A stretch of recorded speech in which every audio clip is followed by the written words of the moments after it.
Oh, and then I forgot to mention lemons, grapefruit, lime. Citrus fruit. But mostly grapefruits, lemons, and lime. Aromatase inhibitors. Now, lemons and these three in particular actually have the acids to break down toxic metabolites. Basically, chemicals that get produced from metabolism, they break that stuff down. But they also have a compound that specifically blocks off that conversion. So let me simplify this whole thing. On aromatization, you're looking at grapes, the skin and seeds of grapes. Resveratrol is the compound. You're looking at olives and olive oil, oleorupine. You're looking at lemons, grapefruit, and lime. And you're looking at zinc-rich foods like pumpkin seeds, oysters. Cacao is actually really rich in zinc, and many others like that. Those are the top.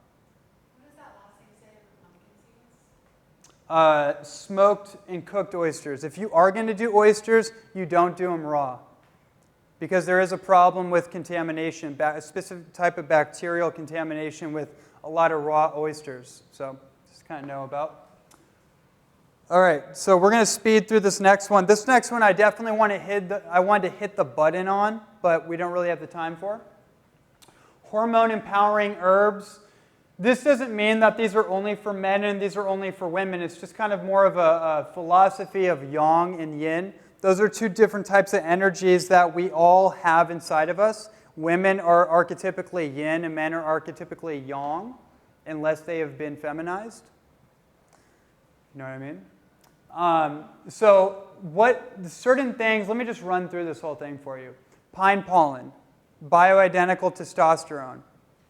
So if you feel like you need that hormone boost, if your hormones have been dipping, then pine pollen can be really good. Dosing up, starting small, dosing up. And then you would always combine that with an aromatase inhibitor, an estrogen blocker like nettle root.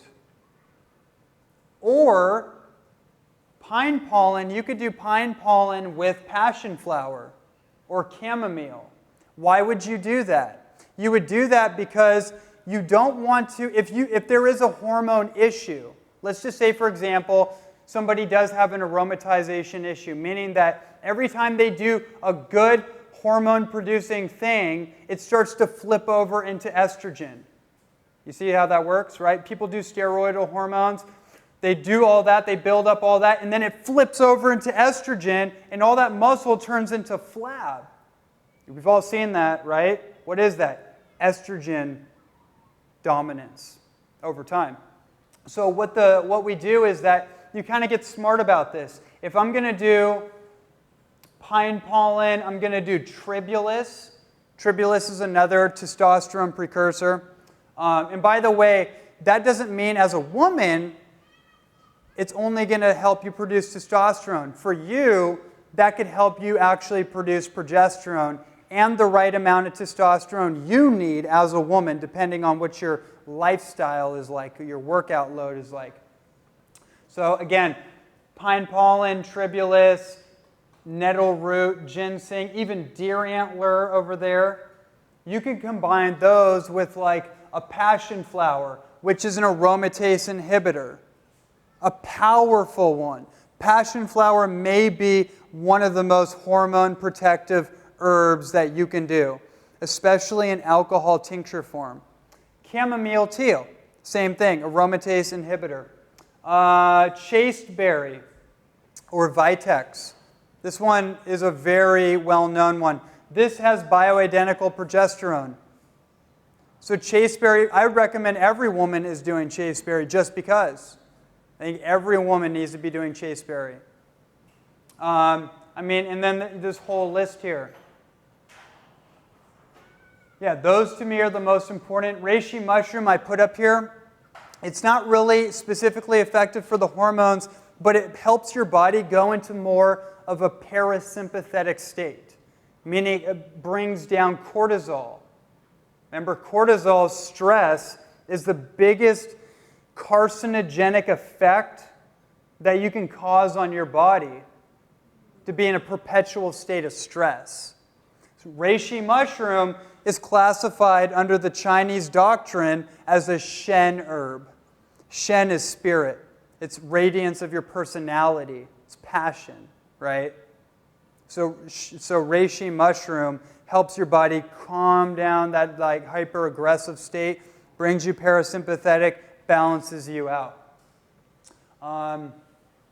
Yep. So let's move on to the last thing here. What else do we have? Was that it? Okay.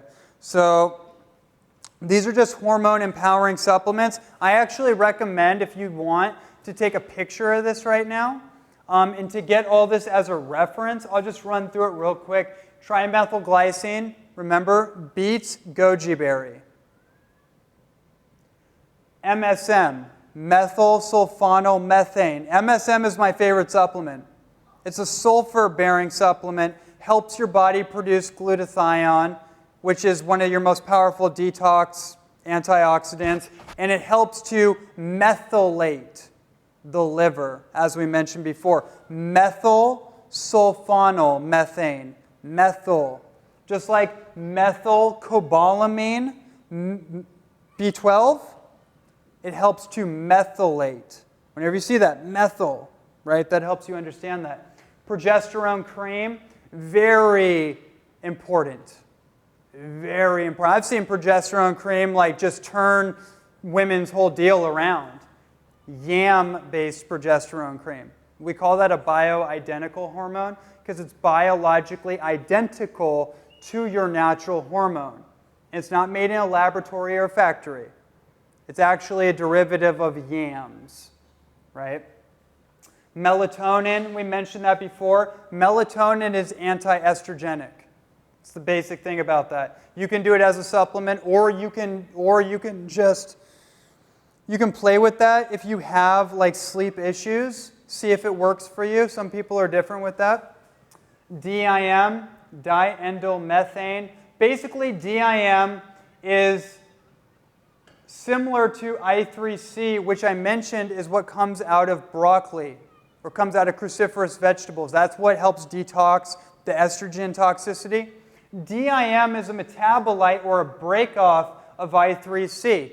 Now, this is a powerful hormone balancing supplement. But if you want to play with that or research that, research DIM.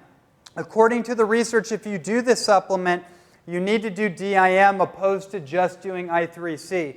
But apparently they work better together. Just to put that out there. Iodine, we mentioned that. Okay. And then the very last thing, it's basically these 4 steps. Step 1, methylation, detoxification. Step 2, toxic estrogen dissolvers. Again, that's yam, sweet potato, pumpkin seed, Brazil nuts, berries, iodine, kelp. Step 3, toxic estrogen blockers, aromatase inhibition, passion flower, chamomile, olive oil, citrus fruit, resveratrol, zinc. Again, Tongkat Ali is another one, and nettle root.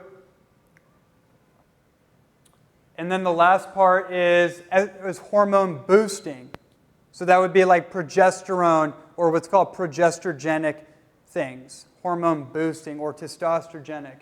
Pine pollen, tribulus, maca is another one. Maca root powder.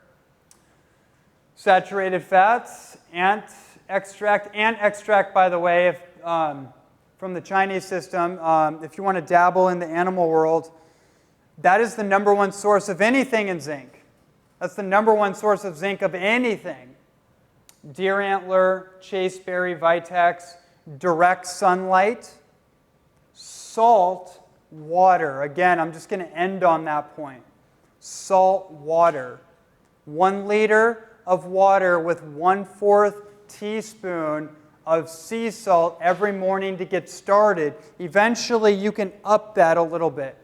And saltwater flushing as just cleansing. If you feel like you have digestive issues, constipation, you might be like, I need to get off food altogether for a while.